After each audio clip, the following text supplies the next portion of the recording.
Premier and Minister of Finance Dr. D. Orlando Smith has described comments from 1st District Representative Andrew Foy that was published on an online news site as irresponsible. The Finance Minister said Foy's uninformed pronouncements have serious implications and reputational repercussions for the BVI in that it raises issues of confidence in the BVI's world-class financial services system. Dr. Smith issued a statement in response to the article titled, "Prepare the People. Foy claims 40% of financial services business may soon leave the BVI."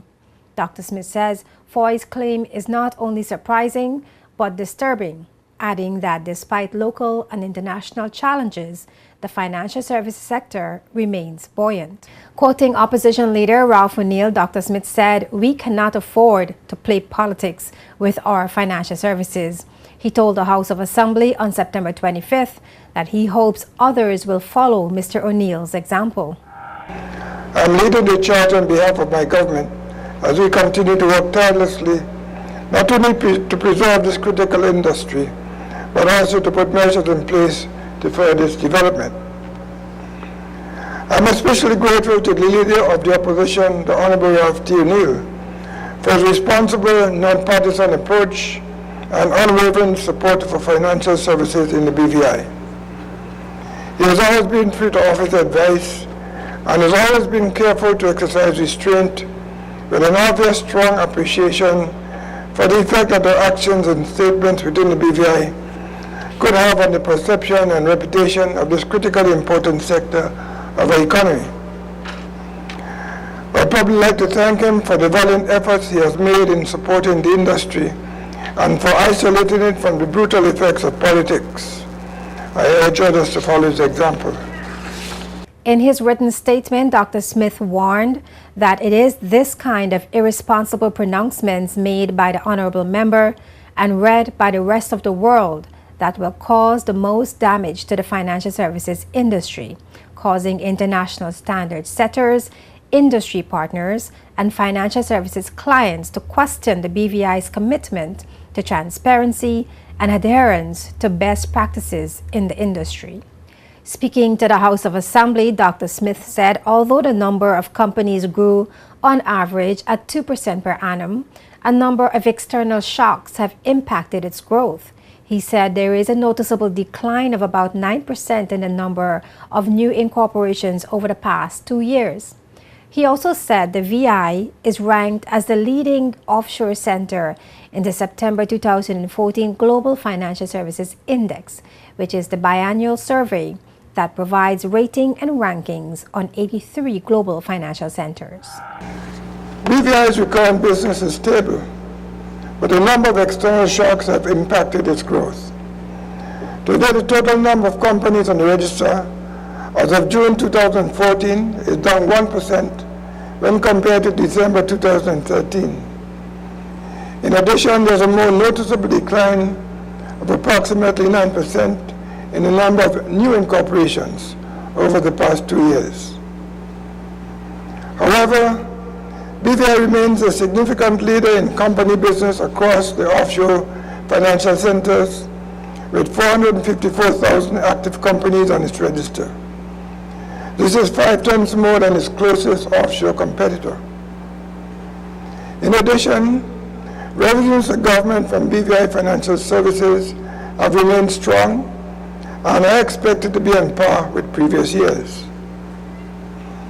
Madam Speaker, I'm pleased to report that despite some decline in incorporations, that the BVI is ranked as the leading offshore center in the September 2014 Global Financial Services Centers Index, the biannual survey that provides ratings and rankings on 83 global financial centers. In the last 6 months, the BVI has overtaken all other offshore competitors and is ranked several places higher than all of them. Premier Smith said, as the Minister for Financial Services, he has taken ownership of and the lead on all financial services matters. He went on to list a detailed outline of government's plan to adapt, develop, and educate. He also said government has remedied one of the key problems that got the BVI on the French blacklist and spoke on the OECD non-compliance rating. Members are well aware of the French blacklisting that came into effect in January of this year. I have personally engaged the French government and tax officials on this issue. As I have said before, this issue was related to how timely and completely the BVI government was provided information to request for information by the French between the period from July 2010 to July 2013. We have now provided complete responses to virtually all of the cases, and we're hopeful for a positive outcome. But what is more important here, Madam Speaker, is that my government, including the team in the Ministry of Finance, have now addressed more holistically a systemic weakness that existed long before time. That is difficulty in being able to timely respond to tax information agreement information requests. And I'm pleased to advise that we have put in place a dedicated and fully functional unit, complete with appropriate technology and databases to properly and timely respond to requests for information. In short, we have remedied one of the key problems that got us on the French blacklist in the first place. And we have further to go, Madam Speaker.